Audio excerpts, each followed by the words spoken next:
What is up, everybody?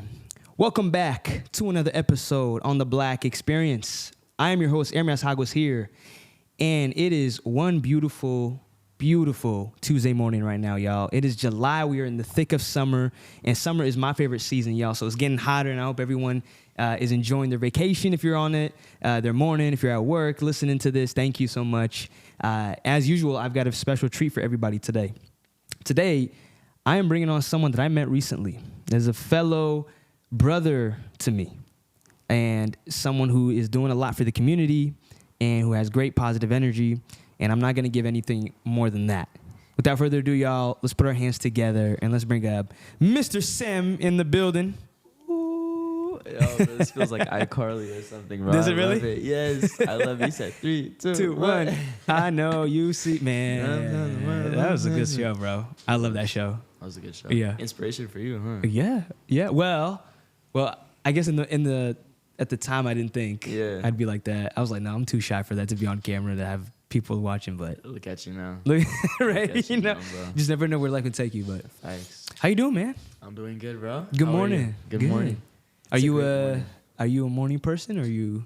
I'm definitely a morning person. I went to Seattle University and on the track, and I did some sprints before I came here. Went back home, showered, and then got dressed and came over here. Oh dang! Look at Yeah. you. See, this is how I know we might actually be related because I was doing a rowing machine workout before this too. Nice. So, got to get the jitters out the way. Come on, bro. Yeah, like I haven't done like intense cardio because I used to do boxing competitively for 3 years. Yeah. But I haven't done intense cardio in a long time, and I forgot like how much it clears your head. Like it's like there's no thoughts in your mind after, and I felt so good. It's like you feel bad but good at the same time. I love it. I'm telling you, man. And I think the summer weather kind of propels you out of bed too. Like during the summer, I just wake up early. Like my body naturally just like Circadian rhythm, bro. The sun comes time up to go. earlier, so it's like Yeah. Well, Sam, man, I thank you for taking the time. I'm starting it off with a little icebreaker, just to kind of switch things up a little bit. And the icebreaker question for today is, what is something you used to do as a kid that you look back now and kind of cringe a little bit? Okay, I got a story for you, right? Oh man. So I'm not gonna say it flat out, but you'll hear what it is in the story. So maybe 1 month or 2 months ago, I went to this 3-on-3 basketball tournament hosted by UW Bothell, right? Yeah. There's a Habesha club. It's called Buna Talk. Shout out Buna Talk. They hosted it. A lot of people came out, right? And the co-president of that club, she came up to me like at the end, and she was like, "Hey, do you have a sister named Wintana?" And I'm like, "Yeah." And then she's like, "Do you have a dog that's black and white?" I'm like, "Yeah." And I'm like, "How do you know this?" And she's like, "You don't remember me?" And I'm like, I felt bad. I'm like, no.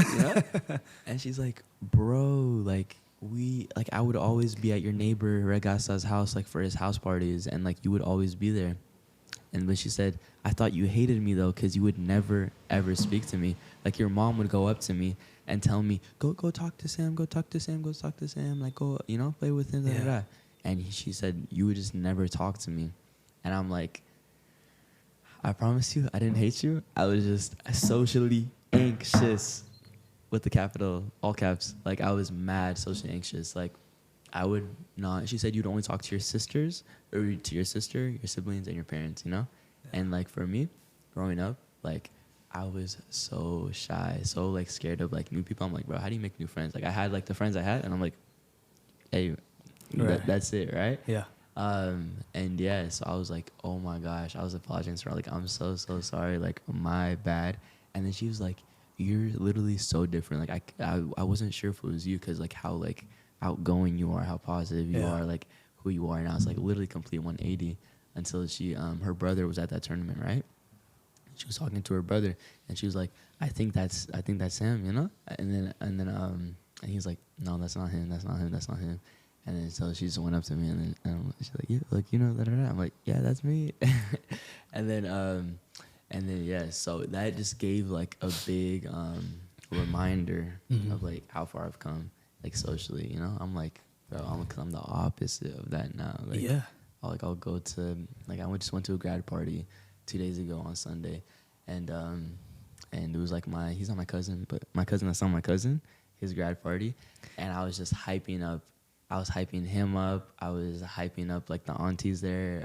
I was taking photos for them, and I'm like, "Say we're beautiful women," and they're like, "We're beautiful women," and they were just dying laughing. They loved me. They're like, "Oh my gosh, what's like you're so different? Like, oh, you're so amazing." X, Y, and Z, you know, and just by just by being social, you know, and talking to them. So yeah, that's the man. Where does that positive energy come from? That's a great question. I know I'm kind of skipping ahead, but actually, you know what? Let's save that. Let's save that. You know, let's save that because I want the people to kind of know a little bit about your background first. Yeah. But yeah, that's the first thing, by the way, I noticed from you. Like immediately when I met you, I was like, well, on the phone at least, I was like, this dude is one of the most positive, upbeat people I've ever met. So I'm curious to know, but introduce yourself a little bit to the world, to the audience, a little bit about where you come from, the journey coming here to the Pacific Northwest. Should I look in the camera? Yeah, go ahead. Yeah. So, what's good, y'all? My name is Sem S6E13. A little bit about my story. So, I grew up in Everett, born in Kirkland for 1 year, but I lived in Everett my whole life. And I graduated from Cascade High School in 2021, and I took the bold choice, being a Habesha, being an East African, of not going to college after high school. Ooh, that was hell. That was hell. You're shutting off some people right now, man. No, for real. How could you? Bro, that's literally how the energy was. Like, how could you? Bro, it was like facing hell from the whole world. Like my family, my extended family, and people that weren't even my family, just other Habeshas in the community, like constant like disrespect, like talking shit in front of my face and behind my back. I'm like, damn. But yeah, so I didn't, and I'm not shitting on college, you know? College is amazing. Like, college is a great tool if you use it the correct way. Like, man, like, I have, like, two of my best friends are, like, one of them, he graduated from Harvard, and he's a software engineer at Amazon right now. The other one, he graduated from USC. He's a software engineer at Amazon. So it's like, I'm not, those guys are probably making 150 plus, you know? First year out of college. So, I'm not shitting on college at all. College is an amazing opportunity if you use it the right way. But for me, I did not know what I wanted to do, and I didn't want to just mess around. I didn't want to get in like debt. I didn't want to have an obligation to pursue a career that I have no interest in because I'm in debt or because my parents paid and I have to repay them back. That was like, that gave me, you know, that would give me night sweats. I'm like, I can't live that life, you know? And for me, like a core belief of mine is I always want to be the one making the decision. I always want to be the one like leading my life because even if I get in a good situation and I didn't make the decision, I'd prefer getting in a bad situation and I made the decision because I know I'm the one that took ownership of that. I'm the one that led that way. And yeah, no one lives with the consequences of your life, good or bad, other than yourself. So your parents, you know, telling you to do one thing, they're not going to live the consequences of your life. They're not going to be in your shoes. Your family, your mentors, your peers, like everyone telling you to do something, no one is going to live the consequences of that life other than you. So I always want to be the one making the decision. And so I graduated from high school. I thought, okay, yeah, you know, I day trade. I had a mentor that was like a millionaire, like from day trading. And I'm like, okay, yeah, like I'm gonna be set. And then I was also doing photography. And then after a year, you know, after my first year out of high school, I'm like, ooh, this is not working. I got to pivot, you know? Yeah. And I wasn't happy with the progress. So I got a job as a fiber technician at Ziply Fiber. That's a local ISP, internet service provider in our area. And I worked there for a year. And man, that job gave me work ethic. That job gave me a work ethic. Like I learned how to work at that job. And then two, it gave me the introduction to the industry I'm currently in right now. It's networking, so like internet, not networking like shaking hands, but internet. And yeah, so I was speaking with some engineers at the company, and then I was asking them, hey, like if I get my CCNA, which is it's a really big IT certification in the networking field, do you think I could become a network engineer? And a lot of them were saying like, yeah, like you have a year of experience, you get your CCNA, that's a very without a bachelor's. right? No, it's a certification. Okay. So it's like You can get it and be a network engineer without a bachelor's. Oh, for that without it, position. yeah. Yeah. Okay. Network engineer, maybe a network analyst, maybe a NOC engineer, maybe a little bit lower than a network engineer, but all those roles the NOC analyst, a NOC engineer, Yeah. like 80, 90. That's making 80, 90 after that. Wow. So, yeah. I always thought to be any kind of engineer, you needed a 4-year degree. No, like the engineers at my current company, I work at SpaceX right now. Maybe I'm skipping a little, but I actually met 2 Ethiopian engineers, like network engineers at my company, completely by random, God is good. But yeah, so I was speaking with them, and then they were telling me, they're like, bro, fuck college, get your CCNA, lock yourself in your room.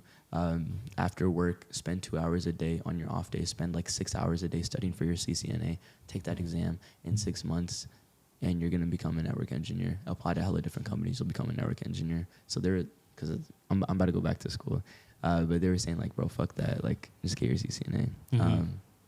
So yeah, you can. Wow.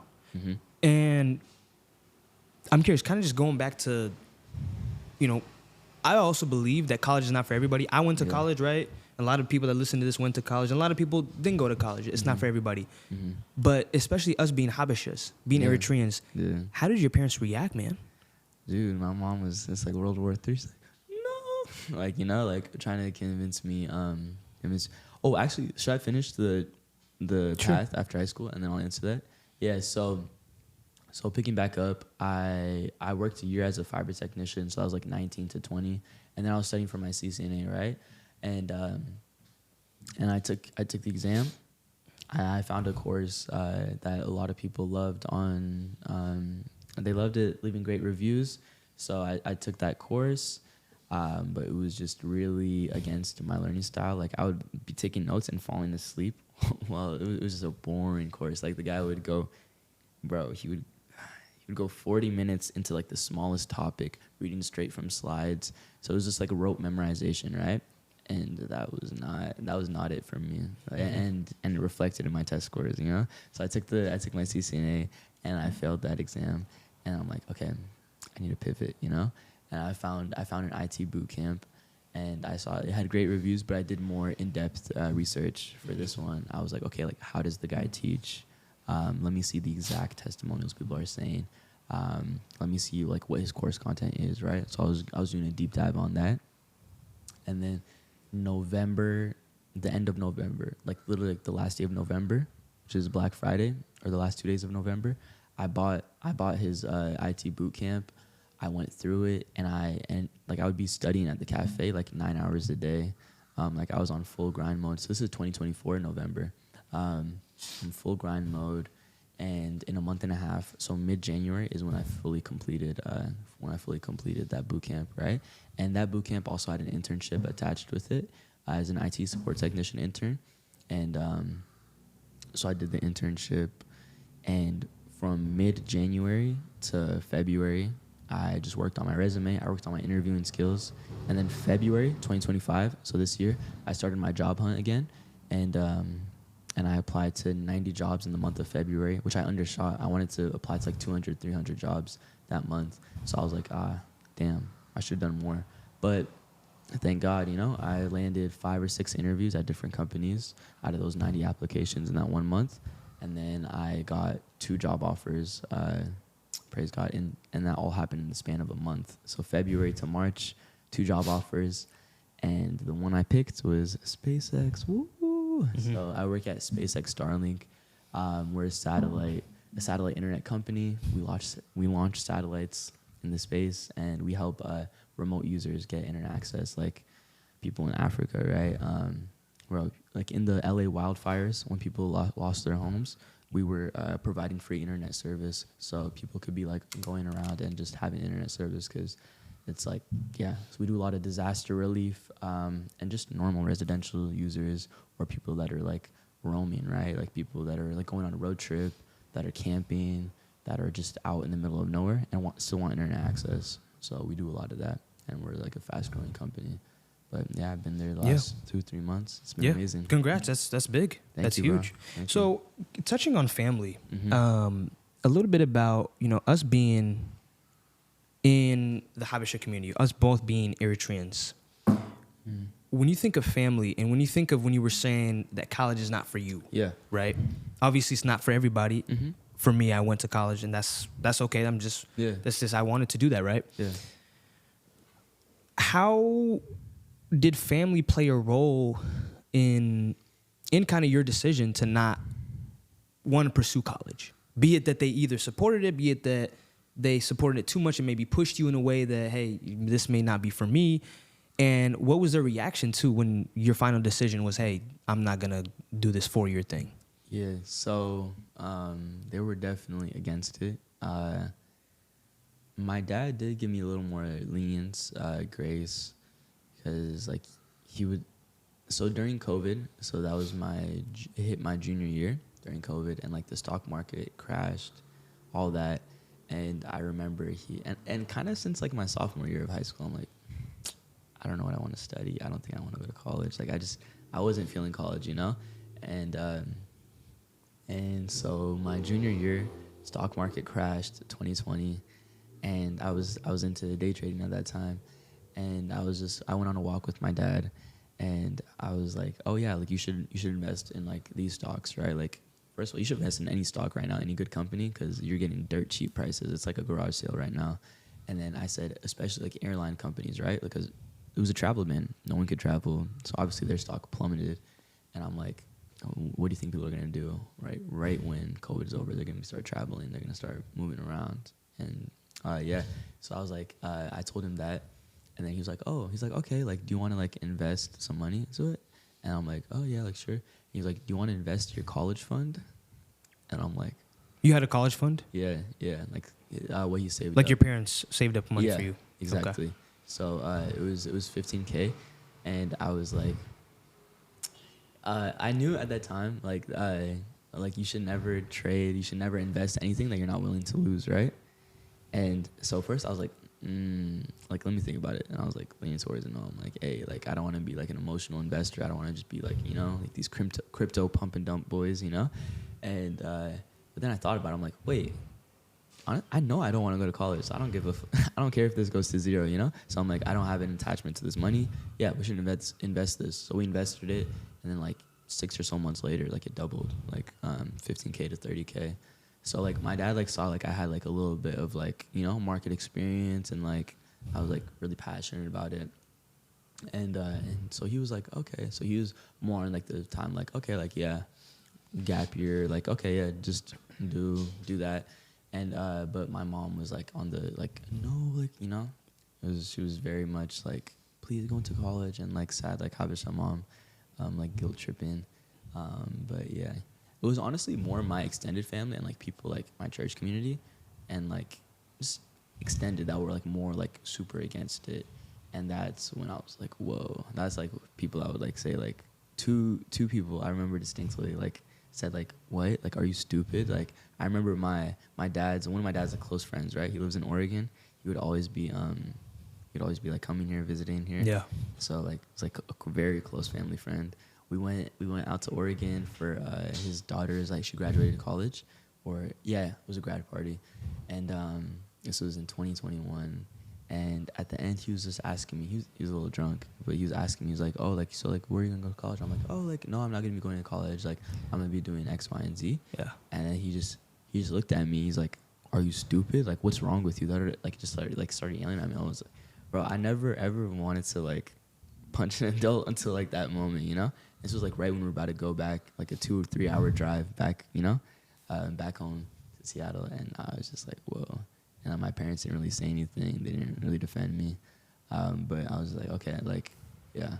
But all of that honestly taught me, like, how to stand in adversity, right? Like, so, yeah, like, I really feel like compared to most people, I really don't care what other people think. You know, I still care what people think, right? But my threshold of caring is so low. And I think that's key to being successful, right? Key to doing something different, key to building something, building a business, building a brand, building something. Because you have to go against all odds, right? Yeah. People are going to call you dumb. People are going to call you stupid. People are going to call you X. People are going to call you Y. People are going to call you Z. But when God puts a vision on your mind, on your heart, it's not for other people to see. It's okay. They can see the end results. They don't have to see the process. They don't have to see before before it's been like materialized in the physical world. So.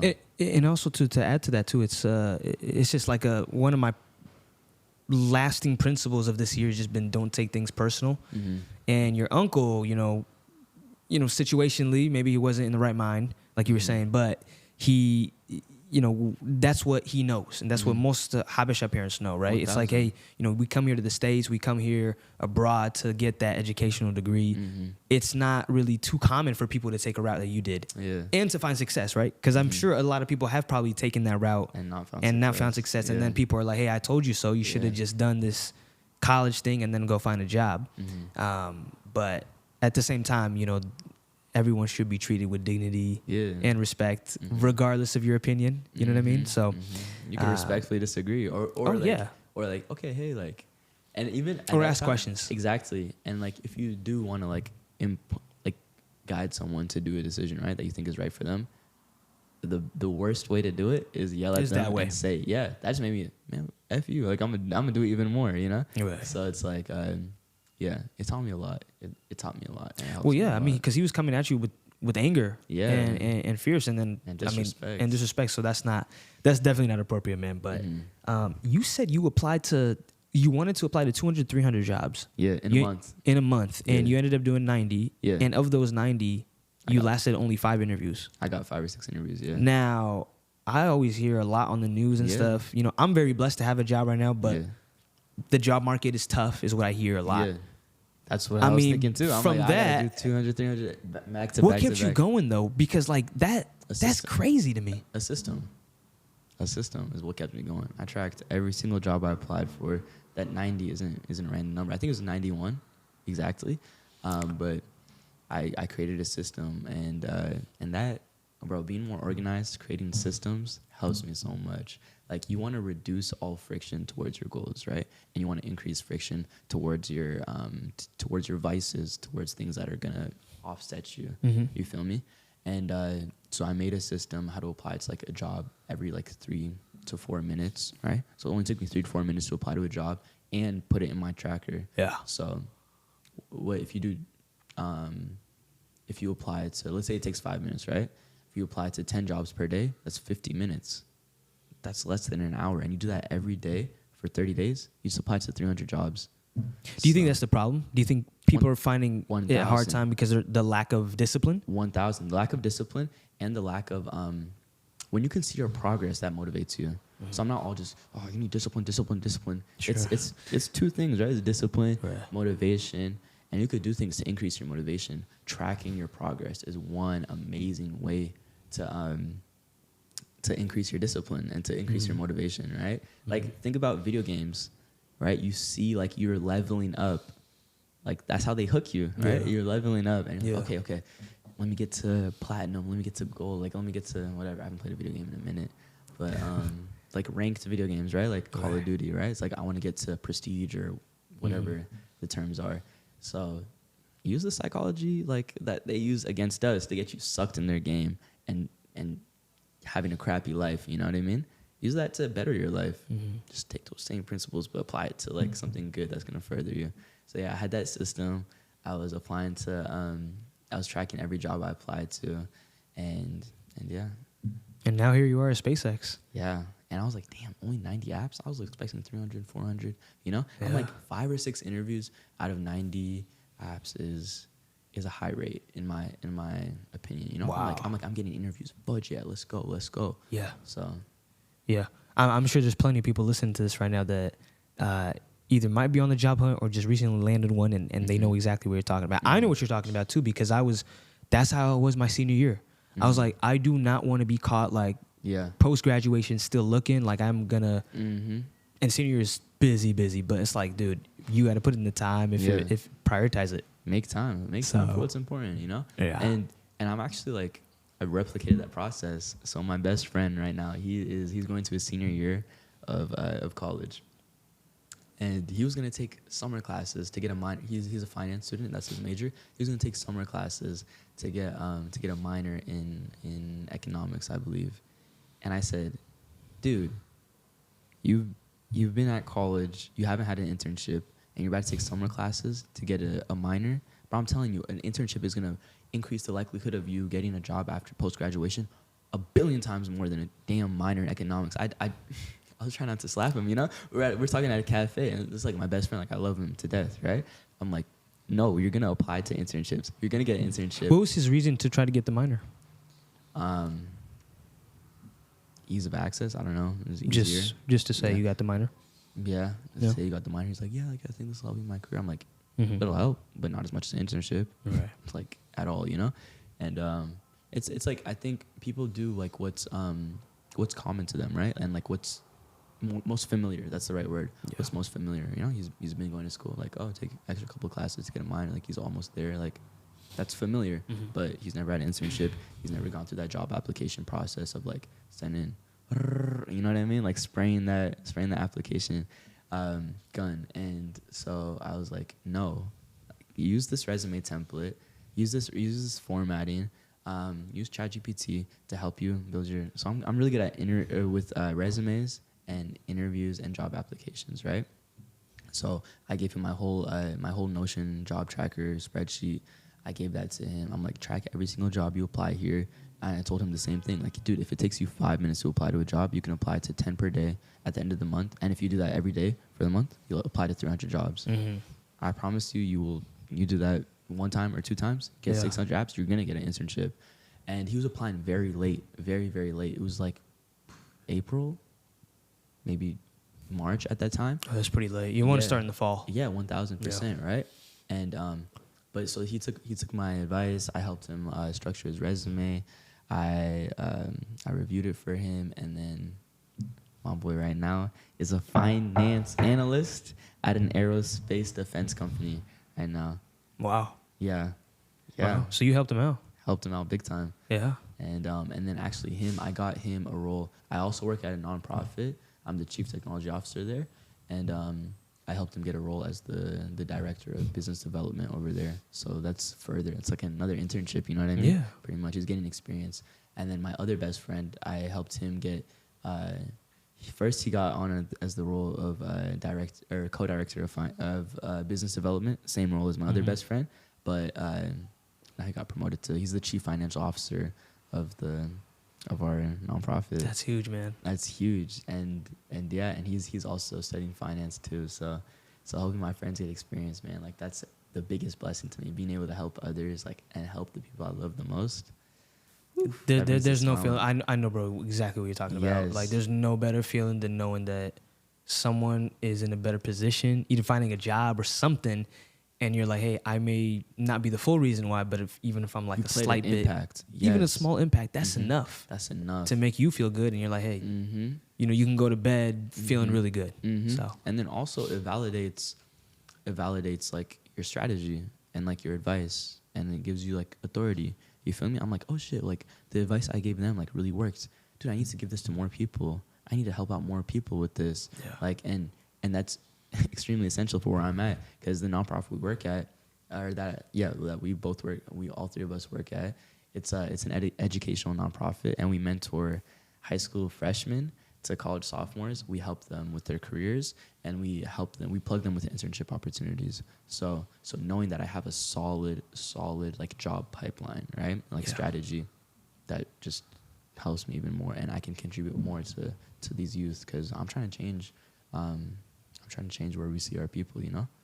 Like, no more Uber driving. Yeah. You feel me? I want to see more of us in corporate. I want to, not just Habeshas, I'm talking about like black people in general, people of color, Latinos. Like, it's crazy. Like, I go around my corporate office, all I see is like white, Asian, and Indian, and I know where our people are. So that, like, it just pisses me off. Like, and I'm like, bro, there's no shortage of talent in the hood. There's no shortage of like cunning smarts in the hood. It's just opportunity and access, right? So I want to provide opportunity and access to our people. I love that, man. That's a beautiful vision. Thank you. Positive energy. Yeah. That's what I think of when I think of you. Yeah. Where does it come from? And how does that play a role? How did it play a role? And how does it continue to play a role in your life, in finding career success? I mean, landing a job at SpaceX. Yeah. Dude, and all the above, you know, with the applications and all that. Okay, boom. So first off, glad you asked, right? where it comes from is God. It's God. I got saved at 16. I had like a whole Jesus moment. I grew up in church, but okay, yeah, we could go deep. Okay, so I grew up in church. I'll make it brief, but I grew up in church. But I'm like, obviously God is real, but is it my God? Like, I think it's my God, the one that we worship, but I don't know. Like, I wasn't really locked in with God. I wasn't tapped in with God. I had no relationship with God. But yeah, so when I was 16, I ended up, I lost my virginity, right? And like, I grew up in church. Like, I know that's, you're not supposed to have sex before marriage. I lost my virginity, and I was the first in my friend group to have that experience. So I called up like two of my like best friends at that time. I just, yo, guess what I did? Bragging about it. I'm like, oh, feeling like the man, right? And it was a Thursday, right? It was mid-November 2019. So that was a Thursday. The next day, it was a Friday. I told like one or two other of my best friends at school, and then just feeling like the man. They're like, what? Like, what the heck? Like, you did that? Whoa, that's big, And then when I came home from school that day, I just felt so down and out. And I'm like I felt a little icky on the inside. But I'm like, I'm tripping. Like, let me, whatever. It's not a big deal. So Saturday, I wake up and I'm feeling even more icky and like, right? I just felt like a burden on me. And in the back of my head, I'm like, what is this related to God? Like, is this like because I sinned and like I knew it was really bad and I still did it? Like, what is this feeling? But I just like, no, that's not it. I'm just feeling a little sick. I don't know. And then Sunday morning, I wake up and I'm feeling like crap. I'm feeling like utter dog poop. I'm like, I feel really gross on the inside. Like, I'm like sniffling. I'm like, I just don't feel good. I feel so burdened and, bro, like just icky on the inside. And so I go to church with my family thinking like, okay, like I might have some relief here. Go to church, no relief. It wasn't really like a spirit-led church and like a spirit-filled church. So I didn't really get any relief. Mm-hmm. And then so I go home, and then it's late, I'm home alone. My dad he's probably at work. My mom was at work. And then my sister, she was a freshman in college at the time, so she was on the dorms. And so I'm just fully home alone. And I'm like, I need to pray. Like, and I never really like, prayed for that. I prayed for food, like, Sure. Bless my food, but like never really prayed for real, right? And never really kind of went to the Bible for real. Just what we learned at Sunday school. So I just Googled like Bible verses about forgiveness, right? And I found 1 John 1:9 and 10, and it says, God is faithful and just to forgive those that confess their sins, So I got on my knees, and I was praying. I went in my parents' bedroom. There's like an open space, and I'm just praying, and I'm bawling, crying. Honestly, like I'm bawling, crying. I'm like, God, like I know what I did was wrong. I knew it was sin. I knew it was sin, and I still did it. But this is what your word says, I just quoted the verse. God says, you're just and faithful to forgive those that confess their sins. Please forgive me. I'm so sorry. Just a pure heart of repentance. And like, I was just, and in that moment, it literally, I told you I felt like I had a burden on me. It literally, like I saw like a vision of like an anchor, like them anchors that like hold down boats. Yeah. An anchor being lifted off of me. I felt so light, and I continued to cry, but it was tears of joy. And I literally, like, this is not cap, I promise you, I literally felt like, so I'm on my knees, like, prostrate praying. I felt like Jesus, like, go over me and, like, hug me, like, from behind. And the amount of love I felt, it was, like, otherworldly, I've never felt this love in my life. I'm not saying, like, my parents didn't love me. I'm not saying, like, oh, I never, ever felt love in my life. I'm saying, like, nothing on this earth can compare to the love that was in that room. It literally felt like, like when a room is like hot boxed or there's like a lot of smoke or they're cooking buna, like, and there's just a lot of smoke. Like, it felt like the density, the air density of the room shifted, and it was thick, but it was like love, like the density, it wasn't smoke, like it was like love, and like it was so otherworldly. And I was just like, oh my gosh, God is real. Like, and it's like, and it's my God, and it's Jesus, you know? And from that, oh my gosh, from that point on, right? I went through the whole entire Bible. Like, I read the New Testament like 4 times. Like, I'd be at school, you know? Like, I always wear headphones, right? But I'd be at school listening to the Bible, right? I had 2 periods. I had 2 periods in high school, and then the rest was running start.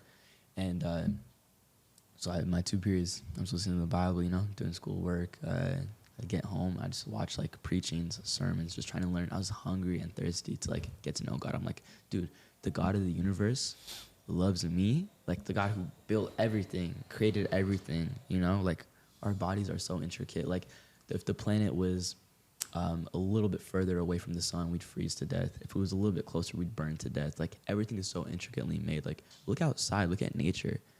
And like, it's just beautiful. The mountains, the grass, the trees, all this was intricately made and designed. And I'm like, the God that did that loves me, like, cared about me so much to meet me in that bedroom when I was praying and when I was repenting. And I'm like, whoa, God is real. So then I started reading the Bible and actually like was finding God, you know? And so happy. I was so happy doing so. And that changed my life. From then, you know, I knew God is real, and I knew God loves me. And out of all the creations that he's made, out of this entire beautiful universe, we're his most prized possession. He made us with his DNA. He made us in the image of him. You feel me? And he loves us enough that he sent his beautiful, beautiful only begotten son to come on this earth and die for us, suffer a horrible death. When you really read what happened to Jesus, how he was beaten so much that you couldn't even recognize he was a human, it's just like, wow, he did that all for us. What a powerful story, man. I mean, I'm also a Christian, and it's a moving story. Every Easter, it's always a reminder. Well, it's really a reminder every day. But that's a vulnerable story, man. And the fact that you were able to share it, you're able to get like sit with yourself and get right and be able to share that, because that's something that it's kind of locked away. It's life-changing. It's locked away with people, and just like, hey, this is just between me and God, or between me and my best friend, not someone who would be like, you know, hey, this is now my testimony, and I'm sharing it now with the world. And I'm sure there's probably people listening to this that'll be like, hey, man, like that moved them because they either relate on some aspect or another. So I'm glad, man, you're able to be in a bit better position now, man. That's powerful, bro. Wow, I was not expecting you to go there, bro. I really wasn't. That's good, though, man. Kind of pivoting a little bit to our roots. We are both Habeshas, Eritreans. And this past week, ESIFNA, the Ethiopian Sports Federation North America 2025, was held in Seattle for a whole week. And we're coming off a lot of events. You know, there was speed dating here. There was a soccer tournament here. There's food here, everything. When you think about what you're doing in your work and, you know, being in SpaceX, your testimony that you just shared with us, bro, like, how are you helping the Habesha community? How do you see yourself, like, kind of contributing to make our community even better, to bring our community even closer together? I know we've talked about, like, having Habeshas connect, but yeah, I guess how are you fueling the Habesha community in whatever way that may be? Yeah, so going back to the educational nonprofit I work for, it's called LeadYourWay, by the way, LeadYourWay Seattle on Instagram. And like what I said, we really mentor like high school freshmen to college sophomores. We help them grow in their careers, and we help them achieve freedom, right? Because the first freedom is financial freedom, you know, other than spiritual freedom. That's the top one, but financial freedom is the second one after that. Like, if you don't got financial freedom, cooked, you know, like you really can't enjoy life for real. Like, you can't take a break when you want. You can't do what you want to do. You're bound by the price. You're bound by money. So I think, I just want to help our community not be bound by money, because there's so many bright and brilliant people, and those bright and brilliant people have ideas that are bright and brilliant. And to imagine if they had money. Imagine how much they could help the world. Imagine the impact they can make. So that is how we help the Habesha community. And just recently, 2 weeks ago, Whenever we met Haben at Green Lake. Yeah, while we were hooping. Yeah. Quick backstory, right? The first time me and him met in real life, we went to Green Lake. We played some basketball, and we were hooping. It was fun. I won. And I won the second game. Oh, yeah, true. We got to run it back for game 3. We do. We got to run it The back. tiebreaker. And I won the second game. You real, bro. Respect. I knew you were just going to shout out yours, bro. But I forgot. I literally forgot. I'm like, oh, yeah. Okay, we got to run wow, man. All right. Hey, bro. Winners think about their wins. But I got you. What did Kobe say? You got to have a short memory. Yeah. You got to forget about your losses. Forget about your losses. Yeah, that's fair. But, cope. But, so... We were talking about Habeshas. We were talking about, we don't really see that many Habeshas in the north, X, Y, and Z. And this lady walks by. She overhears that. And she comes up to us and talks about it. She's like, hey, like, I don't know if this is weird, but I heard what you guys were talking about. And there are Habeshas in the north. Let me plug y'all, you know? And they're like, oh, for real? What? Like, yeah, say that, bet, you know? And then we were having a conversation. It was amazing. It was smooth. And she ended up running a nonprofit called Kicking It for Abner. And the nonprofit it's for Abner. He's a young man. He was maybe 18 at the time. He was very young, and he died of cancer. And the event is just to honor. It's to honor him. It's to honor him, and they collect funds.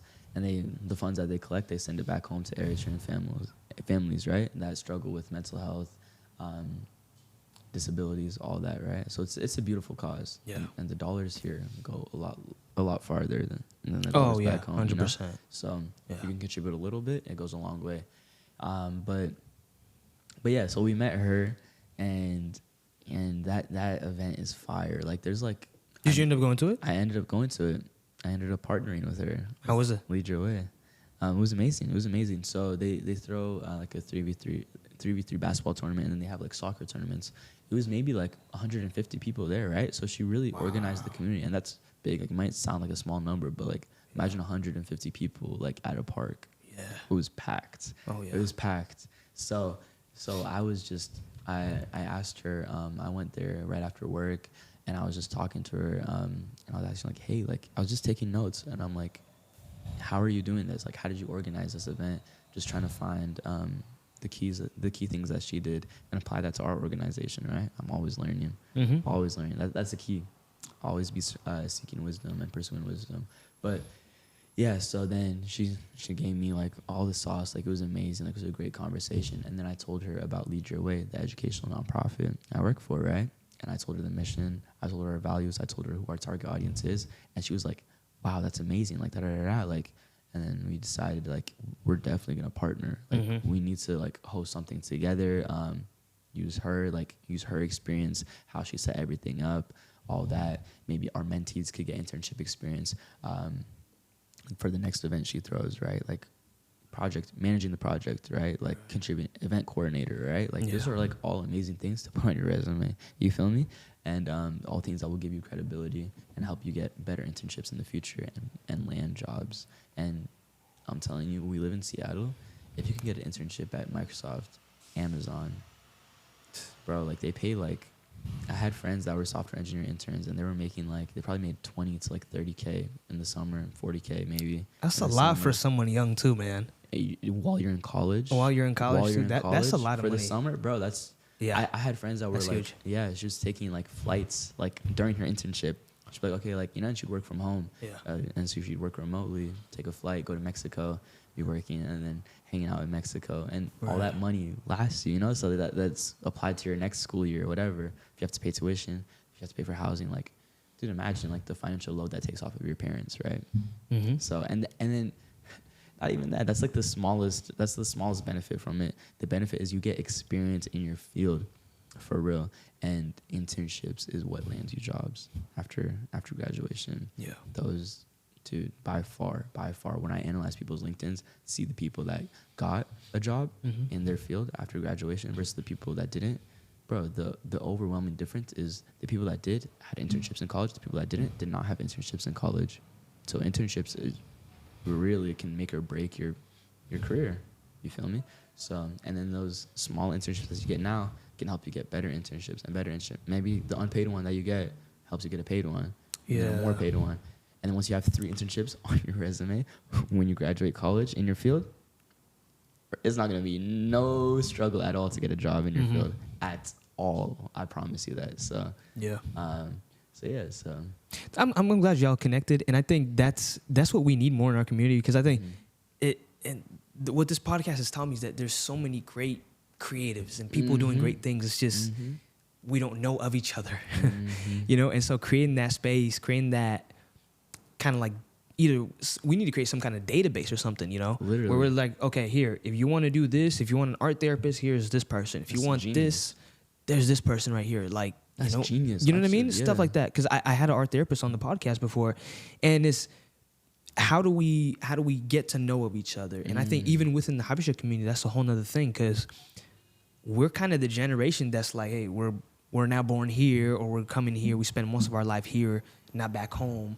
So it's our duty to both elevate, right, and take it to the next generation, but then also like kind of keep our culture too, you know, and because that's what our parents want too. Yeah.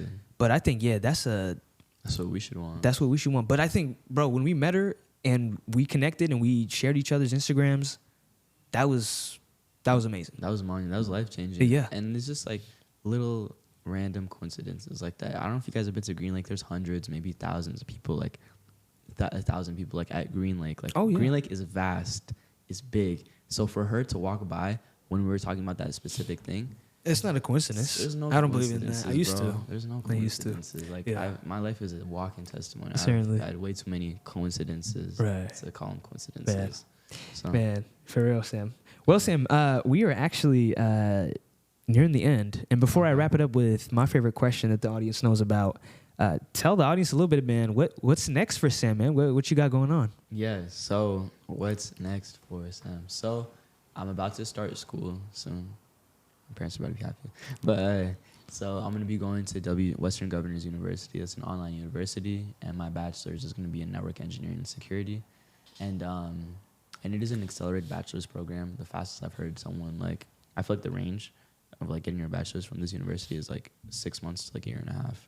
That's a that's very fast. It took me 5 years to become an engineer. Yeah, so it's a very accelerated timeline, bro. Yeah. And yeah, I'm gonna be doing that while working at SpaceX.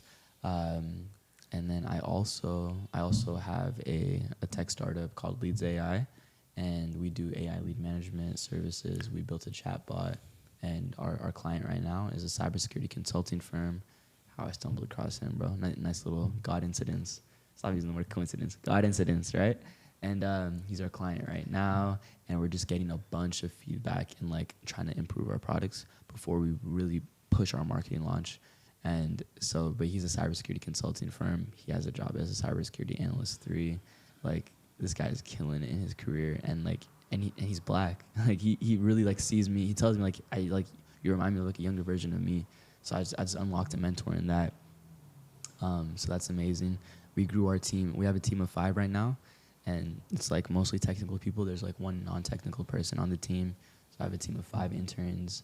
And then actually very recently, a student at UW Seattle, he's studying computer science. He has a year of experience as like a software engineer intern at another startup. He reached out to me. He cold messaged me, and he's like, I love what you're doing, like with X, Y, and Z. Like, you're balancing so much on your plate. Like, I'd love to be a part of Leads AI. Like, I want to be a part of something like Gen AI stuff and like LLMs. He sent me his resume, and I'm going to be interviewing him this week. So, wow. So yeah, that just made me feel, damn, this is legit. What the fudge? Like, someone just cold messaged me on LinkedIn. I'm like, yeah, that's what I would do. Like, I'm like, I was respect to the guy. LinkedIn's amazing, man. Sometimes those cold messages are not even relatable. I'm like, oh, it's like one of those ads, you know? You ever gotten those too? They're like, oh, come on, man. But hey, I appreciate the attention though. No. Yeah. I'll take that. Yeah, no, for real. But yeah, so expanding my career at SpaceX, expanding my business, and then expanding LeadYourWay, because that's really like a social cause. Like, and like, I'm so excited for that. You guys don't know how big it's gonna be. We currently have, you don't know, like, bro, we have like 50 plus mentors. It's a big thing. We've partnered with the Edmond School District. bro, we're getting like a lot of traction, and we haven't like fully launched yet. You know, we launched like our image, like our marketing, but we haven't done our first event yet. So it's like a lot of pre-hype, and it's like, oh my gosh, like the longevity of this thing, like, and how we're gonna impact people. Like, I can really see myself, Joffrey, right? Joffrey, right? Joffrey? Yeah, remember Joffrey? Jeffrey. Okay, I know. Okay. I was like, what are you saying? Yeah. Okay. Jeffrey, yes. So Jeffrey, at your event, 2 weeks ago? Yeah. 2 weeks ago here, you hosted an event, celebrating your podcast, celebrating 3 years, correct? And it was amazing. And I met this great guy named Jeffrey, and he came from Uganda at 22. He got his associates first, then got his bachelor's, double majored in economics and finance, which is a huge feat. And then he worked at Deloitte, which is the #1 consulting firm in the world. So he got that job, and then he got his master's, and now he's getting his PhD, and he teaches accounting. I believe it's at Seattle Central College, but he's a professor like at college now while he's doing his PhD, and we spoke for like 2 hours, like just off of I complimented his outfit, and we just had a conversation for 2 hours talking about African politics, how we could change our country, how we could change the economic state of our countries, not even countries, the continent, right? Like, what's really next for me, like my next 20-year goal, like, dude, I want to take businesses, I want to take my business to Africa, expand over there, build up African economies, because we have so much wealth over there. It's just not. It's hidden. It's hidden. So much wealth in the minds of people. Like, people are smart in Africa, bro. You take someone from like a country like just in Africa and bring them here in the school system, they crush in the American competition. Yeah, right? we have a lot of talent. Lot of talent. Unfortunately, though, because our economies are poor, our governments are poor a lot of the times, and I mean poor as in bad. So a lot of that stuff, a lot of that talent goes to waste. They don't have the opportunity. So I want to bring the opportunity to Africa. And we just had that conversation, and I look to partner with him in the future. And overall goal, I want to take LeadYourWay to Africa as well. I want to make this worldwide. So, sometimes exciting, exciting, man, exciting. Well, Sem, we have reached the point of the podcast that I like to call the deep end, and my audience knows that this point of the podcast is the advice question. So, given everything we've talked about, given where you are in life and where you're going, what advice would you give to the younger generation on the come up with you? On the come up. What age? Wait, what age range are we talking about? Just any? Okay, yeah. Any. Advice. Ooh, I'm glad this popped into my mind. Thank you, God. So, my pastor. I love my pastor. His name is Aman Kidane. He is one of a kind, like one of the best people I know. He is very, very spiritual, very tapped in with God. That man has God on his life, in his life, on his life. He loves God, and God loves him. But he is a finance controller, so that's a very high up position in the finance world. He works for King County, and then he also does real estate, and he also has adult family home business. And right now he's building like an adult family home, like not just home, but like a center, right? It's like three like centers, like not homes. Like, don't think like a house, like centers, right? Like, he's doing it big. I think it's like a $3 million project, and then he's expected. I don't want to talk too much about the money, but it's gonna be huge, right? So he's building it right now. He has so much experience in business and his career, and he's just a lovely person. I look up to him so much. He gave me the advice. He said, these are the 3 things you need to be successful. 1 is be diligent, which just means it's a hard worker. Be disciplined, be diligent, be working hard, right? 2 is always pursue wisdom, right? The pursuit of wisdom and diligence will make you successful. And that's just always trying to learn, right? Any person I speak, I'm trying to learn from them. What do you do? Like, and what is that like? Ask questions. Please ask questions, right? And the benefit you have when you're young, people want to help you. People always want to help you when you're young. So ask questions, bug people, annoy people. Like, and then number 3 is have a generous spirit, right? being kind to people. And you might think generous as like giving to the poor, right? Even if you have no money, you could be generous. You can flash a smile at someone. You could say good morning. You could say, how are you? Like you can give appreciation. That's a great way to be generous. And that's how I've like bro. I know DJ Blast, Bobby Blast. He's a program manager at Microsoft, and he runs Blast Fest, the biggest Afrobeat festival on the West Coast. Right? I have a personal relationship with him, and I had that when I was jobless last summer. I met him at a networking event that he threw, and I just gave him flowers. I was like, I appreciate what you're doing. Like, do you have like any, advice? Like, I asked him like a specific question, and he gave me amazing advice. And from there, that relationship blossomed, and he invited me to like a private like Lululemon event. Like, it was like yoga and Afrobeats. There was like 30 people in the room. I'm like, oh shit, this is yoga and Afrobeats together. Yeah, it was nice. It was at Lululemon in U Village. I didn't even know they had a yoga studio in the back. That's interesting. But it was nice. And then we got like $150 in store credit, and like, it was very private, and I'm like, oh my gosh, like I feel very honored to be here, and that relationship has just developed, and my relationships with like so many people have developed. I just give appreciation. I give generosity. I give smiles to people. I give love to people. I love others how I want to be loved, and those three things, you're gonna be mad successful. I'll just go over them real quick. Be diligent, pursuit of wisdom, be generous. What a way to end it. Sem, thank you for taking the time, man. This has been great, man.